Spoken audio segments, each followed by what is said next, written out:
तर इसापूर धरणाचं पाणी लिफ्टद्वारे केदारनाथ डॅम मध्ये सोडण्यासाठी मंत्री महोदय प्रयत्न करावे। मंत्री महोदयांना एवढीच विनंती करतो की आमच्याकडे जवळजवळ इसापूर धरणावर 2 मोठे कालवे आहेत।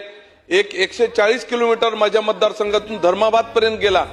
त्या कालव्यावर खूप दिवसाची शेतकऱ्यांची मागणी आहे की एक आमच्या इथं केदारनाथ डॅम आहे, त्या केदारनाथ डॅमला फारसा सोर्स नाही, तर इसापूर धरणाचं पाणी लिफ्टद्वारे केदारनाथ डॅम मध्ये सोडण्यासाठी मंत्री महोदय प्रयत्न करावे। त्याचबरोबर एक बेलमंडळ गावापासून दुसरी लिफ्ट करून महाताळ्या तलावामध्ये पाणी सोडण्यासाठी नवीन सिंचन लिफ्ट अशी घेण्यासाठी मी मंत्री महोदयासोबत बैठक सुद्धा लावली होती, परंतु सर्वेसाठी सुद्धा मान्यता मिळालेली आहे। मंत्री महोदय योगायोगानं इथं आज उपस्थित आहेत, तरी आमच्या 2 लिफ्टच्या योजना देऊन उर्वरित माझ्या मतदारसंघात मध्ये जे सिंचनाचा भाग राहिला ते घेण्यासाठी सहकार्य करावे, एवढंच मी या प्रसंगी सांगू इच्छितो।